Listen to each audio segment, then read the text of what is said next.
The next music video is Bloody Valentine. I said Sail is my favorite music video, but for other more personal reasons, Bloody Valentine might now be my favorite video. What's up guys, I'm Machine Gun Kelly and welcome to my home. This is my fancy circle. We have some palo santo right here to clear the energy because I'm gonna have to watch old music videos of mine. I'm gonna talk about some stories behind them, read some comments. Let's go. Let's check out Till I Die. On every magazine cover, showing it off, tattoos and all that. I put that for every song. I have my daughter in Cleveland, so don't tell me about this city. Okay, first off, this intro clip is crazy because one, we were running from the police on four-wheelers and dirt bikes. Two, don't tell me about this city. You know what I'm saying? Everyone always thinks that's from an interview. That's just me yelling on the phone at somebody in a garage. And my cameraman just happened to be recording and we took the audio and we were like, we should put that on this. I had taken 3 years off in between my first album and my second album to like just have some life experience to write a great second album, you know, and I brought Till I Die as the first track to my label and they were just like, why would anyone want to hear a song that's all about Cleveland?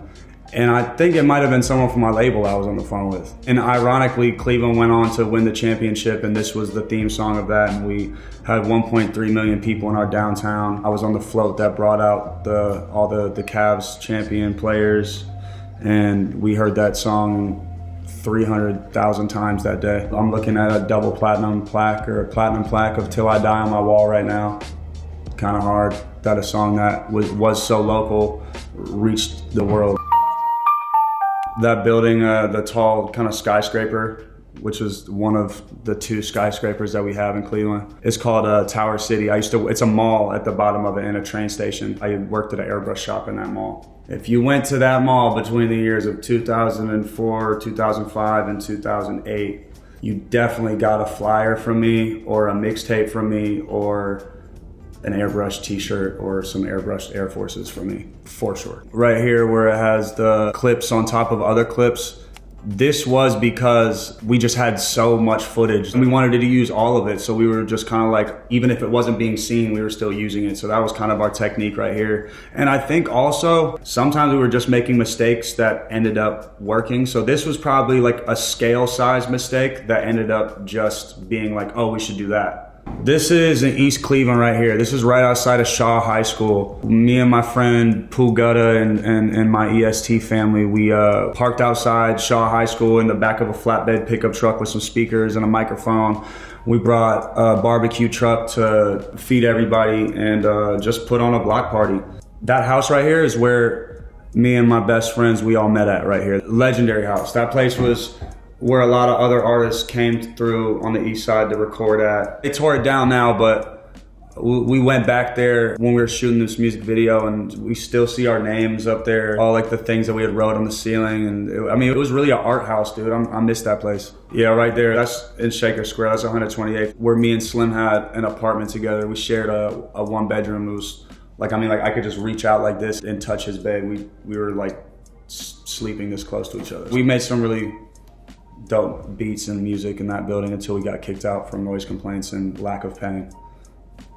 Sharks, this right off Lee Road. I went to school at Shaker and another one of the high schools that you see here is Kennedy, and in between both those is Sharks. It's a good place to get food, like the spaghetti side is banging. It's crazy watching this back because so many people from this video are locked up or dead. And the city looks so different. Like, they rebuilt a lot of the things that we're looking at. They tore down a lot of things that we're looking at. It's pretty fucking crazy watching this back.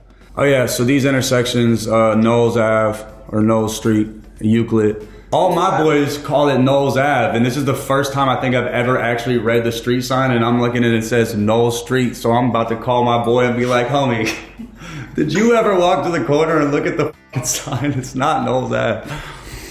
If you keep watching past when the song ends, behind the scenes starts, and it's me walking through a lot of the spots that we had shown in the video and just kind of describing what they were. I mean, it's kind of cool to watch the house we used to stay in and in our first studio that we, you know, like recorded at, and where we all kind of started everything from, because, I mean, it's real shit. And I mean, I miss that place, and it's torn down now, so this is kind of like the only place you can see it. I have a terrible haircut. I was shooting a movie at the time where my hair had to be black and spiked in a mohawk, so just look at me from the brow down, if you could. Maybe do a little zoom action. Another screenshot of us on top of a cop car. All the cops downtown are pretty familiar with me always being down there and partying and stuff like that, so this might have actually been consensual, I don't remember. I know for sure I didn't ask permission, but I don't think I was asked to give forgiveness either, so everyone's on the same page. Cleveland unity, keep the party going. All right, let's read some comments. This comment is from Saiben Alathman. This song makes me want to get a tattoo of Cleveland even though I'm from Syria. Fuck yes, that's tight. Put it right here, the Clee.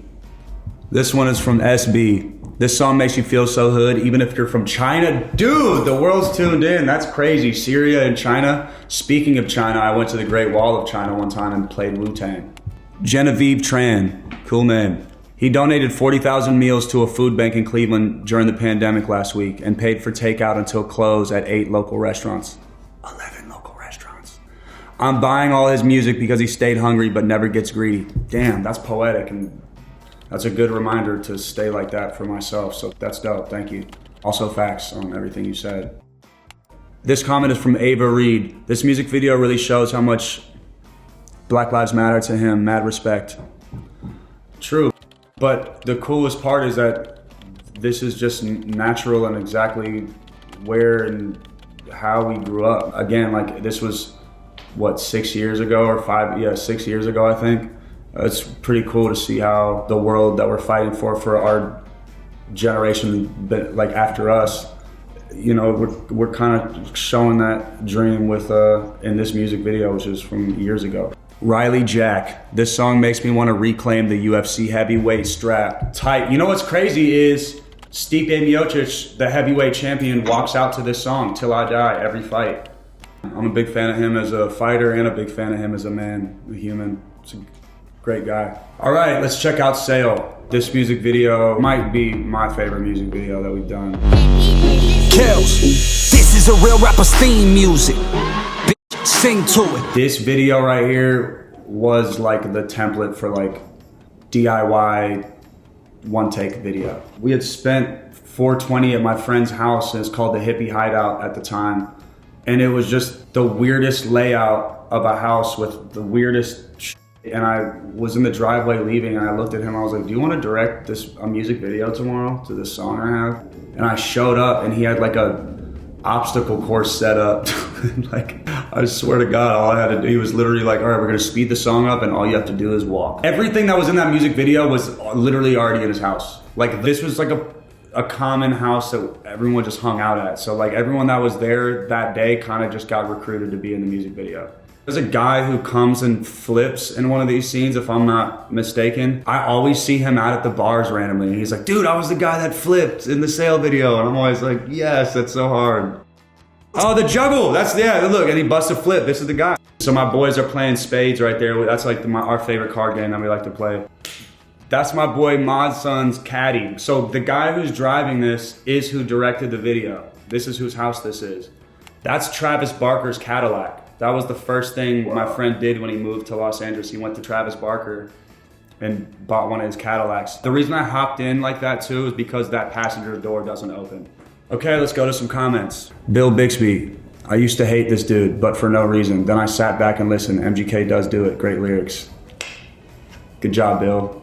I give these people props, man. I know it's gotta be tough. I don't care about haters and about hate. I know that most times people just hate me for literally no reason, or because of the way I look or present myself, or because I'm confident. You know, their fear is what keeps them from opening up to me, but it's undeniable at this point. Next comment is from Angelina. Anyone in 2020 catch him shouting out Nipsey Hussle? He said, and that's word to Nipsey, my hustle is mean. R.I.P. Kim Nixie. When we moved to Los Angeles, that was me and my friend's soundtrack. Like that's all we listened to was Nipsey mixtapes. I was just bigging up Nipsey. I was always a huge fan. Ty Reitman, this guy is legit. How come everyone thinks Rap Devil is all he got? You, my friend, are one of the very basic people that I choose to not. I'm very sure there's millions and millions of people that see so much other shit that we're doing. Okay, the next music video is Bloody Valentine. I said Sail was my favorite music video, but for other more personal reasons, Bloody Valentine might now be my favorite video.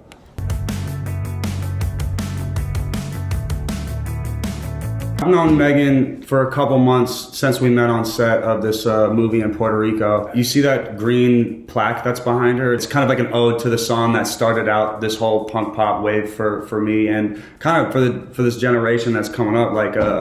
So I kind of wanted to just allude to that. And so we propped it up and I'm obviously squirming around. And from the jump, they were like, hey, this is kind of a stupid place to put this because it might fall on you. And I was like, dude, I don't care. And I was squirming around. And the plaque fell off and literally the corner of it hit my head, like just the worst place that could hit from the frame. Split my shit open. I had blood running down. Megan was my nurse and wiped the blood off and we got back to it. Thank God it didn't hit her. I'd take that for her all day. We filmed this off Sunset Boulevard. I was actually showing Megan these houses. And I was gonna go with a different house. And right before we got the house, she hit me back and was like, no, like I like the vibe of it. I don't like the vibe of this one. The energy there isn't it. Like we should do this one. And so I went with her gut feeling and we showed up to the house and it was perfect, dude. It was the one. And they had a sauna. What the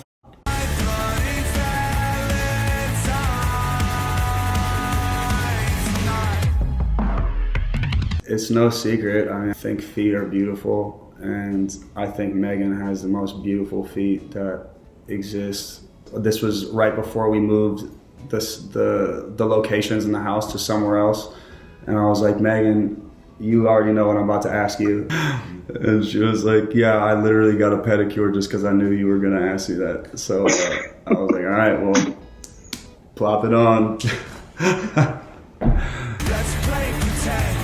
I actually brought the physical guitar that she was playing from the shoot with me here. It says, I'm selling tickets to my downfall. Kind of self-explanatory to the nosedive that I was in while I was recording this album and people turning up in mass amounts to watch it. You know, you would think that people want to see the takeoff or the landing, but people, they want to see the crash. Everything from this video, for the most part, was all stuff that I personally, use or wear every day. So this is the guitar that I like to play. Here's the jacket that she's wearing. This is one of my jackets. It's probably, my favorite or my second favorite leather that I have. Okay, time for some comments. Tafaria, the movie Jennifer's Body in 3 minutes and 33 seconds. Facts. I talk to Megan about that all the time. Even just the memes that emerged from Jennifer's Body, it's a testament to her art as an existing human, because she can just literally hold a lighter up to her tongue like this and it just travels for generations as this iconic image. And she brought that same energy to the Bloody Valentine shoot. AV Sing, is it just my ears or is MGK putting on a bit of a British singing voice when he sings? No, I'm not, love. No, not a f***ing bit. But maybe in other songs, because I have caught myself doing some British shit sometimes. I have a lot of British friends and I'm in London a lot. So if I'm getting a little too British, just say, hey, dial it back. I am guilty of going to London and coming back and being British for a week. It does take me a sec to wear it off. Olivia, listen to this song so much, it's unhealthy at this point. Yeah, I actually am putting on my stethoscope and I'm checking Olivia's. Yeah, Olivia, you're not only very healthy, but apparently the MGK in you has boosted your immune system capabilities to its maximum potential. And Dr. Gunn says that you are perfectly healthy, so keep on playing BB. Dr. Winslow, what the f***? What the f***? That's crazy. I'm sorry, Dr. Winslow, I'm gonna put my fake stethoscope away. I didn't mean to interfere with your field. That's so weird. All right, Dr. Winslow, let's see what you gotta say. I feel like MGK has been using fake stethoscopes. What the fuck? I'm just kidding, I'm just kidding. I feel like MGK is in a positive atmosphere when he does this genre of music. Nothing seems forced and comes natural. Looks like he's actually having fun. Thank you. I'm always in a positive atmosphere when my art is being made. So as long as there's something coming out from me, I hope that you'll continue to give those things chances. Okay, the last video of our trip is Bad Things.